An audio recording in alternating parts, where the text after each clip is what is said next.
الحمد لله نحمده ونستعينه ونستغفره ونؤمن به ونتوكل عليه ونعوذ بالله من شرور أنفسنا ومن سيئات أعمالنا من يهده الله فلا مضل له ومن يضلله فلا هادي له ونشهد أن لا إله إلا الله وحده لا شريك له ونشهد أن سيدنا ونبينا ومولانا محمدا عبده ورسوله أما بعد فأعوذ بالله من الشيطان الرجيم بسم الله الرحمن الرحيم حميم إنا أنزلناه في ليلة مباركة إنا كنا منذرين فيها يفرق كل أمر حكيم وعن علي رضي الله تعالى عنه قال النبي صلى الله عليه وسلم إذا كانت ليلة من نصف شعبان فقوموا ليلها وصوموا نهارها صدق الله العظيم وصدق رسوله النبي الأمي الكريم. قابل صد تکریم حضرات سامعین اعظام، میرے بزرگوں اور ایمانی اور اسلامی بھائیوں، گزشتہ جمعہ میں شعبان کے مہینے سے حاصل ہونے والے اسباق، شعبان کے مہینے سے ملنے والی نصیحتوں کو آپ حضرات کے سامنے پیش کیا گیا تھا.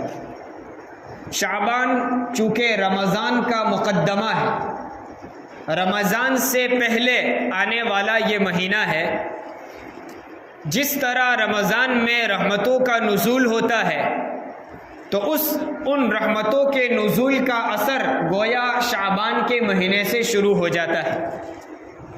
اسی مہینے میں اللہ تبارک و تعالی نے ایک نہایت مبارک اور رحمت والی رات رکھی ہے. یہ وہ رات ہے جس میں اللہ رب العزت لاتعداد انسانوں کو اپنی رحمتوں سے نوازتے ہیں. بے شمار انسانوں کے گناہوں کو معاف کر دیا جاتا ہے، ان گنت لوگوں کی مغفرت کر دی جاتی ہے. اور اس رات کا نام بھی لیلۃ البراءت رکھا گیا، جس کو ہم شب براءت کہتے ہیں. شب کا معنی ہے رات اور براءت کا معنی ہے چھٹکارا.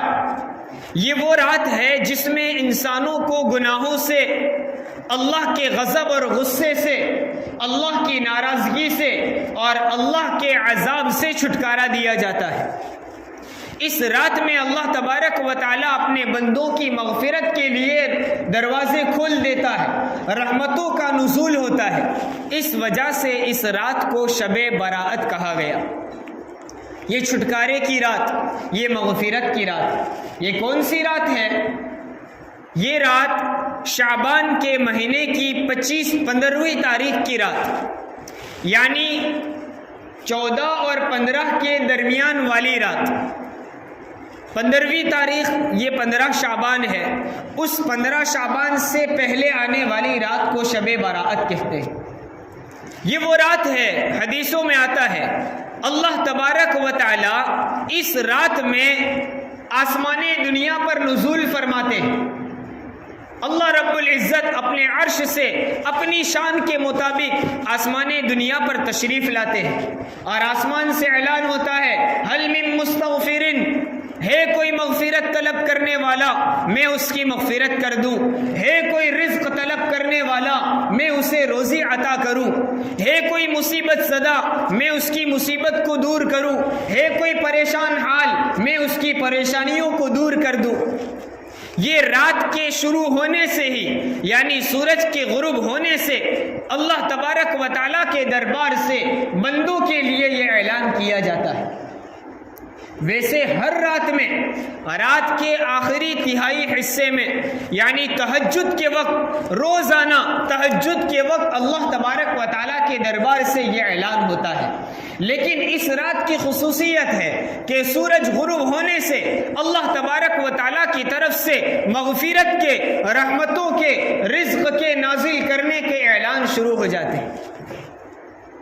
یہ اللہ رب العزت نے ہمیں یہ مبارک رات عطا فرمائی، ان قریب یہ مبارک رات آ رہی ہے۔ اللہ رب العزت وہ مواقع کیوں لاتا ہے؟ اپنے بندوں کی مغفرت کرنے کے لیے۔ گویا اللہ تبارک و تعالیٰ کے دربار سے ایک آفر جاری کی جاتی ہے، لوٹ لو میری رحمتوں کو، خرید لو میری طرف سے مغفرتوں کو، اور حاصل کر لو میری رحمتوں کو۔ آج موقع ہے، میں تمہیں دینے کے لیے آیا ہوں۔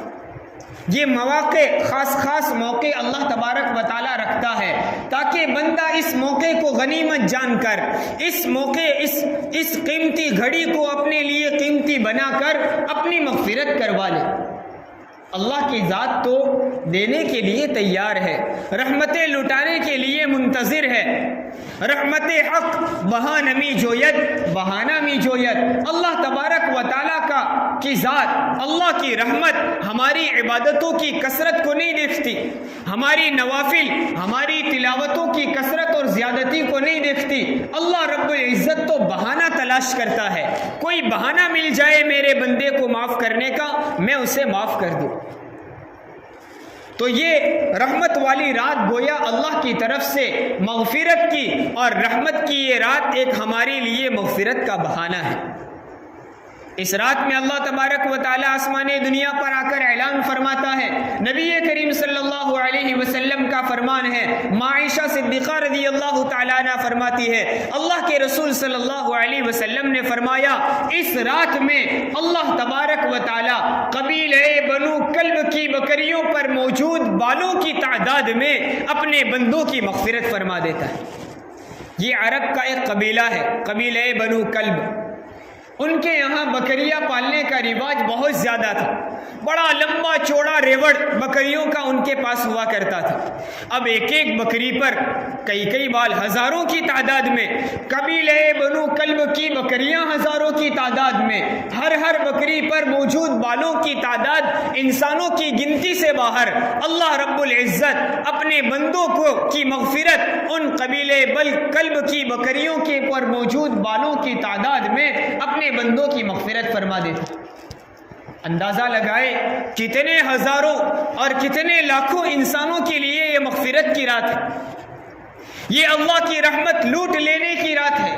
یہاں صرف اللہ کی رحمت عطا نہیں کی جاتی، اللہ کی رحمتیں لٹائی جاتی ہے، اللہ کی رحمتوں کی بارش اتاری جاتی ہے۔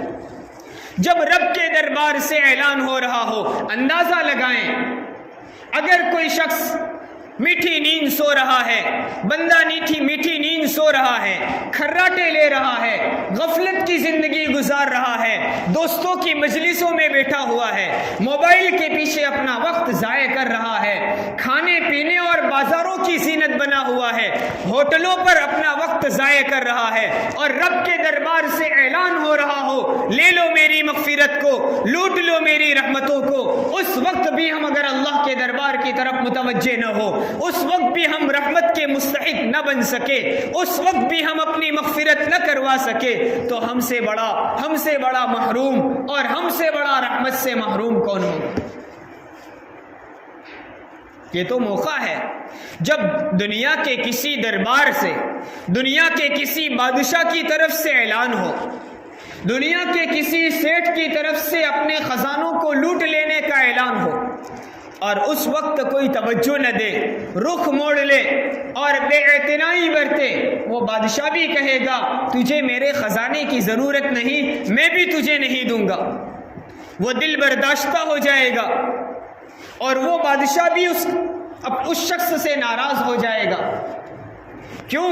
وجہ یہ ہے کہ میں نے اعلان کیا، میں خزانے لٹانا چاہتا ہوں، جو چیز مانگو وہ دینا چاہتا ہوں، حالانکہ یہ ایک دنیا کا بادشاہ ہے جس کا دربار فنا ہونے والا، جس کا خزانہ فنا ہونے والا، جس کی حکومت ختم ہو جانے والی، نہ وہ قیامت تک مالک رہے گا، نہ وہ ہمیشہ حاکم اور بادشاہ رہنے والا ہے۔ وہ خود بھی اللہ کا مجبور، وہ خود بھی محتاج، وہ بھی دنیا کا محتاج ہے۔ اس کے باوجود اس کے دربار سے ہونے والے اعلان پر اگر کوئی شخص بے توجہی برتتا ہے، وہ بادشاہ اس سے ناراض ہو جاتا ہے، اس کو اپنے خزانے دینے سے انکار کر دیا جاتا ہے۔ رب کی ذات وہ ہے جو بادشاہوں کا بادشاہ، جو حاکموں کا حاکم، سارے خزانوں کا وہ مالک، اور وہ ہمیشہ ہمیش سے بادشاہ ہے، ہمیشہ ہمیش بادشاہ رہے گا۔ اس کی حکومت کبھی ختم ہونے والی نہیں ہے۔ اس دربار سے اعلان ہو رہا ہے میری مغفرت کو لے لو، میری طرف سے رحمتوں کو لوٹ لو۔ اس وقت بھی ہم اگر اللہ کی طرف متوجہ نہ ہو تو ہم سے بڑا محروم کوئی نہیں۔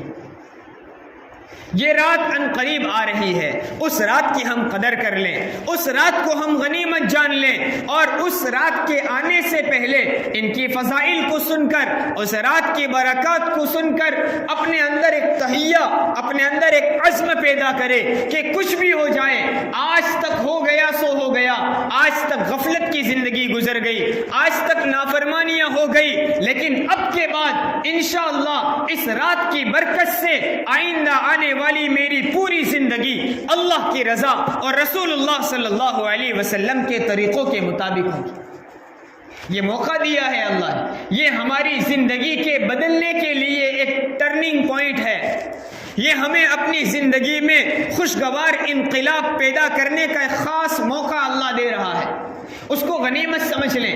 ہم نے کیا کچھ نہیں کیا، زندگی کے 25 سال 30 سال 50 سال 60 سال گزر گئے۔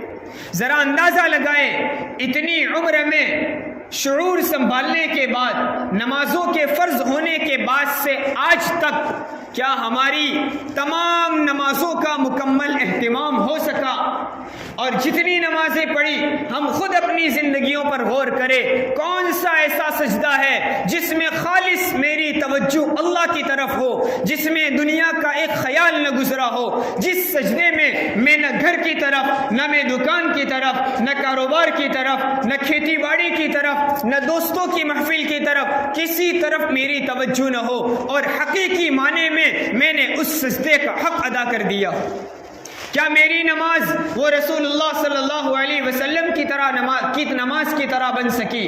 کیا میری نماز وہ صحابہ کرام رضوان اللہ علیہ مجمعین کی نماز کی طرح نماز بن چکی کہ جن کے جسموں میں تیر گھس چکا ہو، دوران نماز اس تیر کو نکال لیا جاتا تب بھی انہیں پتہ نہ چلتا؟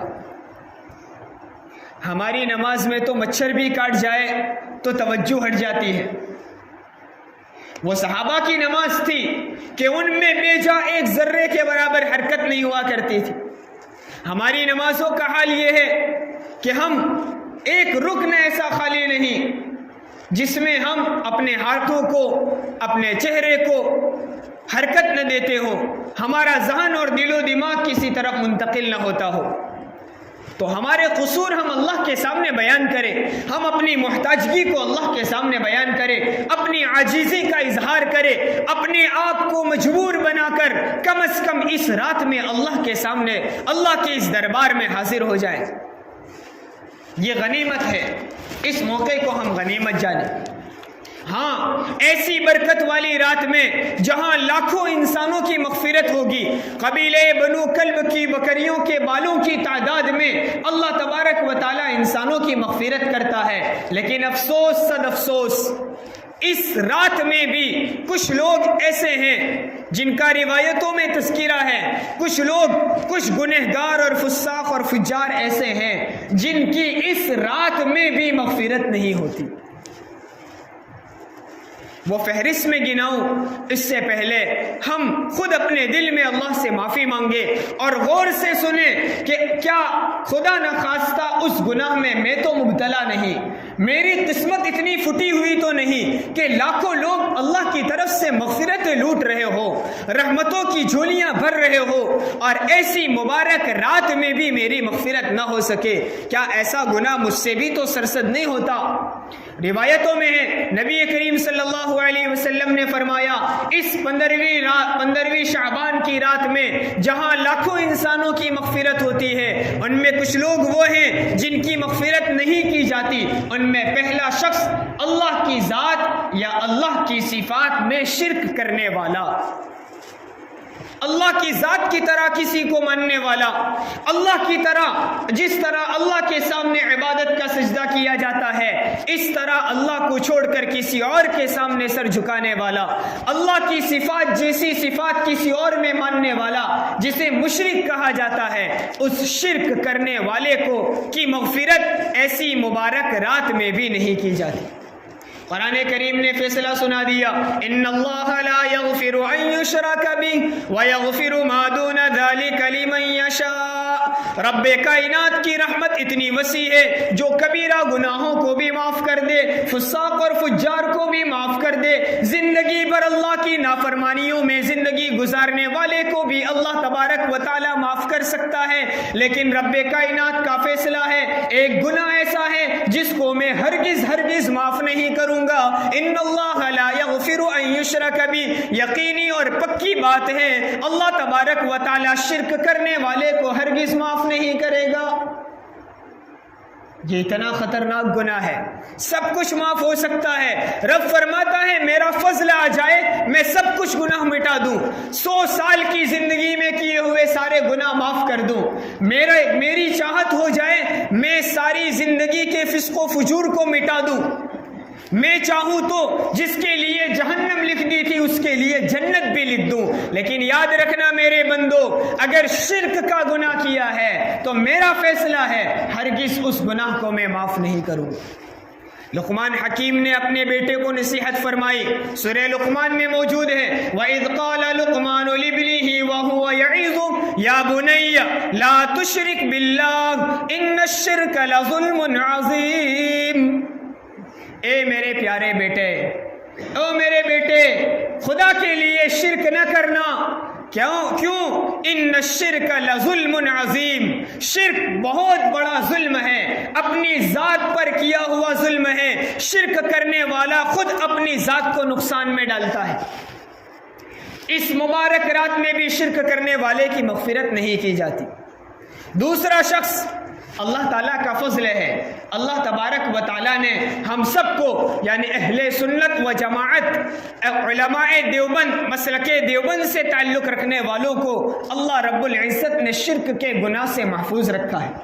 لیکن آگے اور بھی ایسے لوگوں کا تذکرہ روایت میں کیا گیا جن کو غور سے سننے کی ضرورت ہے. نبی کریم صلی اللہ علیہ وسلم فرماتے ہیں اس رات میں جہاں ہزاروں لوگوں کی مغفرت کی جائے گی، کچھ لوگ وہ ہیں جن کی مغفرت نہیں ہوگی، جن میں ایک شرک کرنے والا، دوسرا والدین کی نافرمانی کرنے والا. والدین کا نافرمان. اپنے معاشرے میں غور کیجئے، اپنی ذات سے شروع کیجئے، اپنے خاندان اپنے محلے میں غور کیجئے. نہ جانے کتنے گھر ایسے بسے ہوئے ہیں جہاں باپ بیٹے کا جھگڑا ہے، باپ بیٹے سے ناراض، بیٹا باپ سے ناراض، یہاں تک کہ یہ جھگڑے بڑھتے بڑھتے دنیاوی کورٹ تک پہنچ گئے. خود سگا بیٹا جس نے اپنے باپ کے احسان تلے زندگی گزاری آج کسی غیر کے پاس جا کر اپنے باپ کے خلاف کیس دائر کرتا ہے اور اپنا انصاف طلب کر رہا ہے. پوچھئے ان لوگوں سے جو معاشرے میں آ کر صلح کروانا چاہتے ہیں، جنہوں نے سمادھان کرنے کے لیے اپنے آپ کو وقف کر لیا ہے. پوچھئے سماج کے ان ذمہ داروں سے جن کے پاس روزمرہ کے ایسے کیس آتے ہیں، ایسے جھگڑے پیش ہوتے ہیں. ذرا غور کیجئے تو پتہ چلے گا معاشرے میں سب سے زیادہ ہونے والے جھگڑے ماں باپ اور اولاد کے درمیان اور میاں اور بیوی کے درمیان ہونے والے جھگڑے. اور یہ جھگڑے اتنے خطرناک ہیں جو نسلوں کو برباد کر دیتے ہیں. جب میاں بیوی میں اتفاق نہ ہو بچوں کی تربیت صحیح معنی میں نہیں ہو سکتی. جب باپ اور بیٹے کے درمیان جھگڑا ہو تو پوتا دیکھتا ہے میرا باپ میرے دادا سے جھگڑتا ہے، جوان ہو کر جب میں اپنے پیروں پر کھڑا ہو جاؤں تو مجھے بھی اسی طرح اپنے باپ کو لات مار کر گھر سے نکال دینا ہے. یہ تربیت ہوتی ہے، یہ ذہن سازی ہوتی ہے۔ ایسی مبارک رات میں بھی والدین سے جھگڑا کرنے والے اور والدین کی نافرمانی کرنے والے کی مغفرت نہیں ہوتی۔ خدا کے لیے اگر کوئی ہمارے ماں باپ کے ساتھ کوئی ایسی ہماری الجھن ہو گئی ہے، کوئی ایسا جھگڑا ہو گیا ہے، اللہ کے لیے اس رات کے آنے سے پہلے اپنے معاملے کی صلح کروا لے۔ یوں نہ سوچے میرے باپ کی غلطی ہے، میری ماں کی بھول ہے۔ غلطی کس سے نہیں ہوتی؟ ماں باپ بوڑھے ہو چکے ہیں، ان کے بڑھاپے کا اثر ہے۔ جب بیٹا غلطی پر غلطی کرتا ہے، معصوم بچہ ماں باپ کو ستاتا ہے، رات بھر سونے نہیں دیتا، ہم یوں کہتے ہیں بچہ ہے، ناسمجھ ہے۔ ارے ہمیں یہ نہیں سمجھ کہ ماں باپ بھی بوڑھے ہونے کے وقت بڑھاپے کے عالم میں ان کی عقل بھی بچوں جیسی ہو جاتی ہے، اسے برداشت کرنا پڑے گا، اسے سہنا پڑے گا۔ انہی کے قدموں کے نیچے ہماری جنت، اور وہی باپ ہماری جنت کا دروازہ ہے۔ اگر ہم اسے اپنے دروازے سے نکالتے ہیں، یاد رکھیے ہم نے اپنے جنت کے دروازے کو دھکا دے دیا۔ ایسی مبارک رات میں اس کی مغفرت نہیں ہوتی۔ پھر فرمایا اس رات میں جہاں ہزاروں لوگوں کی مغفرت ہوتی ہے، وہی رات میں ایک وہ شخص ہے جس کی مغفرت نہیں کی جاتی، اور وہ اپنے مسلمان بھائی کے لیے دل میں کینہ رکھنے والا، کپٹ رکھنے والا، اپنے بھائی کے متعلق دل میں دشمنی رکھنے والا۔ جب کسی سے معاملہ خراب ہو جائے، جھگڑا ہو گیا، غصہ آ گیا، اور اس غصے کو پورا کرنے کی طاقت نہیں ہے، اس کا بدلہ لینے کی طاقت نہیں ہے، مجبور ہو کر غصے کو دبا لیتا ہے، تو سامنے والے کے متعلق دل میں الجھن، دل میں غبار پیدا ہو جاتا ہے، اور وہ چاہتا ہے موقع ملے میں اس سے بدلہ لے لوں۔ اسی کا نام کینہ، اسی کا نام کپٹ ہے، دل میں برائی رکھنے والا۔ حدیث میں یہاں تک آتا ہے کوئی شخص، کوئی مسلمان اگر اپنے دل میں کینہ رکھتا ہے، اللہ تبارک و تعالیٰ اسے جنت میں داخل نہیں کرے گا۔ نیز اس رات میں جہاں سب کی مغفرت ہوتی ہے، ایک اس شخص کی مغفرت نہیں کی جاتی جو قطع رحمی کرنے والا، یعنی رشتے ناطے کو توڑنے والا ہے۔ رشتے ناطے کو توڑنے والا اس شخص کی بھی اس رات میں مغفرت نہیں ہوتی۔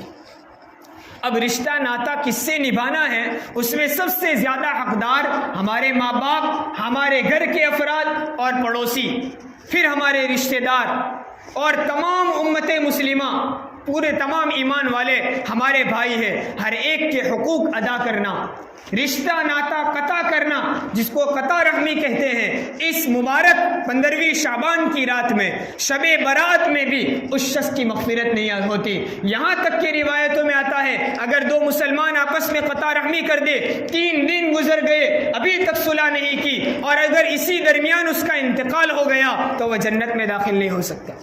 کتنا خطرناک گناہ ہے۔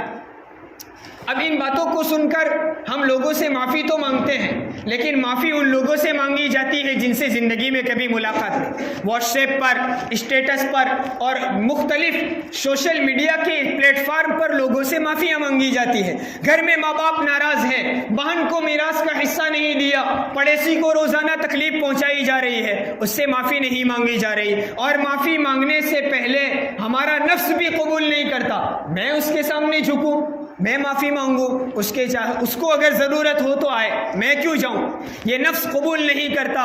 اس وقت نفس کو کہنا اگر تجھے جنت میں جانا ہے تو پہلے قدم اٹھا، اللہ تبارک و تعالیٰ اس مبارک رات میں تیری مغفرت کر دے گا۔ آگے بڑھ کر ہم خود اپنے معاملات کی صلح کروائے۔ قطع رحمی کرنے والے کی بھی اس رات میں مغفرت نہیں کی جاتی۔ ایسے یہ کبیرہ اور خطرناک گناہ ہے۔ علامہ تھانوی رحمۃ اللہ علیہ فرماتے ہیں ان ساری روایتوں پر غور کرنے سے پتہ چلتا ہے کہ اگر ہم سے کوئی صغیرہ گناہ ہوئے ہیں تو صغیرہ گناہ تو اللہ اس مبارک رات کی برکت اور فضیلت سے معاف کر دے گا، لیکن اگر کبیرہ گناہ ہوا ہے تو ان سارے کبیرہ گناہ کی معافی کے لیے توبہ شرط ہے، لہٰذا اس رات کے آنے سے پہلے ہم توبہ کر لیں۔ آخری ایک بات، اس رات میں جہاں تمام لوگوں کی مغفرت کی جاتی ہے، ایک ایسا خطرناک گناہ ہے جو گناہ پورے معاشرے میں پھیل چکا اور اب لوگ اس کو گناہ بھی نہیں سمجھتے۔ معاف کیجیے گا، یہ عوام سے لے کر خواص تک اکثر لوگوں میں یہ گناہ پھیل چکا ہے۔ ہم فیشن کے نام پر اس گناہ کو ایسے کیے جا رہے ہیں گویا اس کی کوئی وعید ہی نہیں۔ اور رسول اللہ صلی اللہ علیہ وسلم نے فرمایا اس رات میں اس شخص کی مغفرت نہیں ہوگی جو اپنا پائجامہ، اپنی سلوار، اپنی پینٹ، اپنی لنگی یا کوئی بھی کپڑا ٹخنوں سے نیچے لٹکائے گا۔ یہ شریعت میں ناجائز اور حرام قرار دیا گیا، اس شخص کی مغفرت نہیں ہوگی۔ یہاں تک کہ رسول اللہ صلی اللہ علیہ وسلم کے فرمان کا خلاصہ ہے کہ اگر کوئی شخص اپنی سلوار ٹخنوں سے نیچے لٹکاتا ہے اس کا وہ حصہ جہنم کی آگ میں ڈالا جائے۔ ہم کیچڑ سے اپنے کپڑوں کو بچانے کے لیے تو اوپر اٹھا لیتے ہیں، لیکن جہنم کی آگ کا خوف نہیں، پینٹ نیچے لٹکی ہوئی ہے۔ اور معاف کیجئے، 2 جمعہ سے پہلے توبہ کے متعلق آپ حضرات کے سامنے باتیں پیش کی گئی تھی۔ توبہ اس کو کہتے ہیں کہ پچھلے گناہ پر افسوس اور ندامت ہو، آئندہ کبھی اس گناہ کے نہ کرنے کا پکا عزم اور ارادہ ہو، اس چیز کا نام توبہ ہے۔ میں اپنے نوجوان بھائیوں سے عاجزی کے ساتھ کہوں گا، خدا را برا نہ لگائیے، میرا کام اور ہم سب کی ذمہ داری اللہ اور اس کے رسول کی غلامی ہے۔ ہم مسجد کے گیٹ میں آ کر پائنچے اوپر چڑھا دیتے ہیں، پھر باہر گئے واپس نیچے اتر گئے۔ اس چیز کا نام توبہ نہیں ہے۔ توبہ اس کو کہتے ہیں کہ آئندہ کبھی اس گناہ کے نہ کرنے کا پکا ارادہ ہو۔ آپ نے پائنچے اوپر چڑھا دیے، مطلب مسجد میں آنے کے وقت ہم یہ گناہ نہیں کریں گے ورنہ تو ہمیں اسی میں مبتلا رہنا ہے۔ یہ توبہ مکمل نہیں ہوئی، اور اس 15ویں شعبان کی مبارک رات میں بھی اس شخص کی مغفرت نہیں کی جاتی۔ اس لیے اللہ کے واسطے ہاتھ جوڑ کر عاجزانہ درخواست ہے، اس گناہ کو ہم اپنے معاشرے سے مٹائیں۔ ہم اتنے غلام ہو گئے انگریزوں کے، ہم اتنے غلام ہو گئے ان فیشن پرستوں کے کہ جب انہوں نے پائجامے چڑھائے تو ہم نے گھٹنے بھی کھول دیے، اور جب انہوں نے پائنچے لٹکائے تو ہم نے ٹخنے بھی ڈھانک دیے۔ لیکن ہمیں رسول اللہ صلی اللہ علیہ وسلم کی وہ سنت یاد نہ رہی کہ ٹخنوں سے اوپر ہمیں پائجامہ رکھنا ہے۔ خدا کے لیے ان گناہوں سے اپنے آپ کی توبہ کریں اور اس مبارک رات کی قدر کرتے ہوئے اپنے آپ کی مغفرت کروائیں، اللہ کے سامنے مانگیں اور اللہ کے سامنے روئیں دھوئیں۔ امت جن حالات سے گزر رہی ہے، ان حالات کو اللہ کے سامنے پیش کرے، اپنے گناہوں کی معافی مانگے، اپنی عاجزی، اپنی انکساری، اپنی مجبوری اور اپنے گناہوں کا اعتراف کرتے ہوئے اللہ کے سامنے معافی مانگے۔ مغرب کے وقت سورج غروب ہونے سے لے کر صبح صادق تک اللہ تبارک و تعالیٰ کی طرف سے یہ اعلان ہوتا ہے، اس رات میں کم از کم ہم اگر دیگر عبادات نہ کر سکیں تو تمام تر گناہوں سے اپنے آپ کو پاک اور محفوظ رکھیے۔ اللہ تبارک و تعالیٰ ان باتوں پر ہم سب کو عمل کرنے کی توفیق عطا فرمائے۔ یہ آنے والی مبارک رات ہم سب کے لیے اور پوری امت مسلمہ کے لیے رحمت اور مغفرت کا ذریعہ بنائے، اور امت پر آنے والے یہ مصائب اور حالات اور پریشانیوں کے دور ہونے کا ذریعہ بنائے۔ آمین۔ وآخر دعوانا الحمدللہ رب العالمین۔